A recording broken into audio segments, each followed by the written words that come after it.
नमस्कार दोस्तों, स्वागत है आपका आपके अपने चैनल बीइंग ट्रुथफुल पर। दोस्तों, आज हम बात करेंगे निशान साहिब की। अभी हालिया घटना आपने देखी होगी कि दिल्ली में लाल किले पर निशान साहिब को लगाया गया। कुछ लोगों ने कहा कि वो खालिस्तानी ध्वज है, तो कुछ लोगों ने कुछ और कहा। लेकिन यहाँ पे पाया गया है कि लोगों को इसके बारे में जानकारी नहीं है और कहीं ना कहीं जानकारी का अभाव है। तो हमने सोचा क्यों ना आपको आज निशान साहिब ध्वज के बारे में बताया जाए, इसका कैसे विकास हुआ और इसका क्या इतिहास है। तो दोस्तों, सबसे पहले बात करते हैं निशान साहिब की। निशान साहिब दोस्तों जो सिख धर्म का ध्वज है उसका नाम है और ये आमतौर पर कॉटन या रेशम का बना हुआ होता है और इसका आकार त्रिकोणी होता है।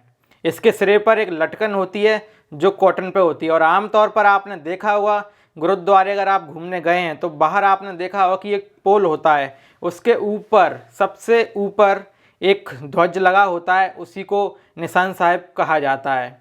और अगर आपने इस पर गौर किया है तो आपने देखा होगा इसके बीच में एक आकृति होती है, एक चिन्ह होता है जो कुछ ऐसे बना रहता है, तो उसको पूरे को खंडा कहते हैं दोस्तों। अब बात करते हैं कि उस चिन्ह के अंदर क्या क्या है। दो तलवार ऐसे रहती हैं, एक इधर रहती है एक इधर रहती है, बीच में एक और रहती है, वो दो मुंह की तलवार रहती है, मतलब इधर साइड से भी पैनी रहती है और उधर से भी रहती है, तो उसको भी खंडा कहा जाता है दोस्तों। ये आप गौर करना, पूरी आकृति को भी खंडा कहा जाता है और वो जो बीच में सिंगल तलवार है उसको भी खंडा कहा जाता है। बीच में एक चक्र भी होता है और तलवार मैंने आपको बताया। तो ये खालसा पंथ का चिन्ह है। अब बात करते हैं कि इनका एक्सप्लेनेशन, इसका मतलब क्या है। दोस्तों, जो बीच में एक तलवार है वो तो खंडा है, दोनों तरफ से है, और एक जो लेफ्ट साइड की जो तलवार है और एक राइट साइड की तलवार है। दोस्तों, जो लेफ्ट साइड की तलवार होती है वो है आध्यात्मिक संप्रभुता को दर्शाती है, वहीं पर जो राइट साइड की तलवार है वो इनके राजनीतिक संप्रभुता को दर्शाती है। और इन दोनों के बीच में जो बैलेंस लाने का काम है, जो इन दोनों के बीच में स्थिरता लाने का काम है, वह काम करता है चक्र या चक्रा। दोस्तों, इन दोनों के बीच में जो आप देख रहे होंगे ना, खंडा के ऊपर कुछ ऐसे सर्कल में लगा हुआ है, उसी को चक्र कहा जाता है। अब बात आती है दोस्तों कि जो निशान साहिब है, जो ये ध्वज है, उसका इतिहास कितना पुराना है, इसका विकास क्रम क्या है। दोस्तों, कहा जाता है अगर इसकी पृष्ठभूमि पे हम नज़र डालें, इतिहास में जाएं, तो ये शुरुआती दिनों में ये पीले कलर का होता था और इसको इंट्रोड्यूस्ड किया था गुरु हरगोबिंद साहब ने। बाद में आगे चलकर गुरु गोबिंद सिंह ने, आपको पता है कि क्रिएशन ऑफ खालसा और निहंग आए तो उसका कलर नीला हो गया। बाद में आगे चलकर आपने ये भी देखा होगा कि इस धर्म से कुछ लोग निकले जो आगे जाकर उनने साम्राज्य खड़ा किया, राजा बने, एम्पायर खड़ा किया, तो उन्होंने फिर आगे जाकर इसको एक नया रूप दिया। फिर बीच में आप देख रहे होंगे कि उस ध्वज में कटार तलवार आपको दिख रही होगी, तो वो इन्हीं के द्वारा किया गया। बाद में एक और राजा हुए, इनके राजा रणजीत सिंह, उनके समय में भी एक ध्वज रिलीज़ किया गया जो आप देख सकते हैं। और टुडे, आज के वर्तमान निशान साहिब आप देख रहे होंगे, जो कि आप देख सकते हैं त्रिकोणी आकार का होता है, बीच में आकृति है खालसा की। तो ये वर्तमान में आप देख सकते हैं कि निशान साहिब कैसा होता है। दोस्तों, आप उस घटना की बात करते हैं जो दिल्ली के लाल किले पर अभी 26 जनवरी को दोहराई गई।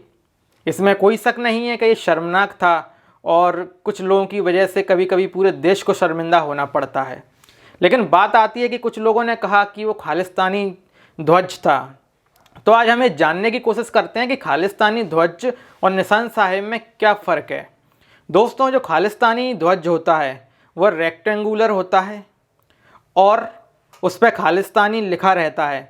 लेकिन वहीं अगर अपन निशान साहिब की बात करें तो ये त्रिकोणी आकार का होता है और आपने देखा होगा ये कि गुरुद्वारे के बाहर लगा रहता है और जिस डंडे पर या जिस पोल पर ये लगा रहता है उसके ऊपर भी एक तलवार रहती है दो मुँह की, उसको भी खंडा कहा जाता है। और उसका अर्थ ये होता है कि जब आप गुरुद्वारे में जाते हैं, आप उस परिसर के अंदर प्रवेश करते हैं, तो सिख के अलावा अगर वो सिख नहीं है तो भी वो ईश्वर की आराधना बिना हिचकिचाहट के, बिना किसी रोक टोक के आराम से कर सकता है। तो वो इस बात का प्रतीक है। और ऐसा नहीं है जैसे खालिस्तानी फ्लैग जो मैंने बताया वो रेक्टेंगुलर होता है, हो सकता है कि वो त्रिकोणी भी हो, ट्रायंगुलर भी हो सकता है। लेकिन जो मेजर डिफरेंस है खालिस्तानी फ्लैग और निशान साहिब फ्लैग में वो यही है कि जो खालिस्तानी फ्लैग होता है उस पर साफ साफ लिखा रहता है खालिस्तानी। तो वो लिखा होने के कारण हम ये पहचान सकते हैं कि ये खालिस्तानी फ्लैग है। बाकी आप रंग से और आकार से ये नहीं पहचान सकते कि कौन सा खालिस्तानी फ्लैग है और कौन सा निशान साहिब फ्लैग है। क्योंकि उसमें भी उसी चिन्ह का उपयोग किया गया है जो निशान साहिब में किया जा रहा है, और खालिस्तानी फ्लैग में भी उसी चिन्ह का उपयोग किया गया है जो आप उसमें देख सकते हैं। तो कुल मिलाकर आप ऐसे पता नहीं लगा सकते, सिर्फ वो लिखा रहता है खालिस्तानी, तो उस आधार पर हम ये कह सकते हैं कि ये खालिस्तानी फ्लैग है। बाकी रंग का ऐसा है कि इसका भी पीला हो सकता है, उसका भी केसरिया हो सकता है, रंग का यहाँ पर ऐसा कोई विशेष तौर पर कुछ है नहीं। अब दोस्तों थोड़ी सी और मैं आपका 1 मिनट लेना चाहता हूँ कि देखिए, इस बात में कोई शक नहीं है कि जो हमारी सिख कौम है, हमें इस पर गर्व है और ये देश की बहादुर कौमों में से एक है। और ना जाने इन्होंने देश के लिए कितना कुछ किया है।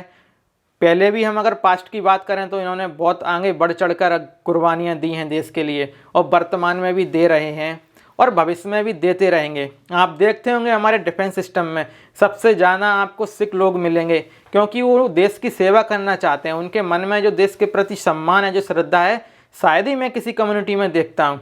लेकिन क्या होता है दोस्तों, कुछ लोगों की वजह से पूरी कम्युनिटी और पूरे देश को शर्मिंदा होना पड़ता है। लेकिन मैं ये दावे के साथ कह सकता हूँ कि इससे हमारी सिख कौम पर कोई फ़र्क नहीं पड़ने वाला है। कुछ लोगों की गलतियों की वजह से हम किसी को, पूरी कौम को जिम्मेदार नहीं ठहरा सकते। तो आज का जो वीडियो दोस्तों निशान साहिब पे ही हम लेके आए थे। उम्मीद करते हैं कि आपको अच्छा लगा होगा, समझ में भी आया होगा। तो मिलते हैं एक नए वीडियो में एक नए टॉपिक के साथ।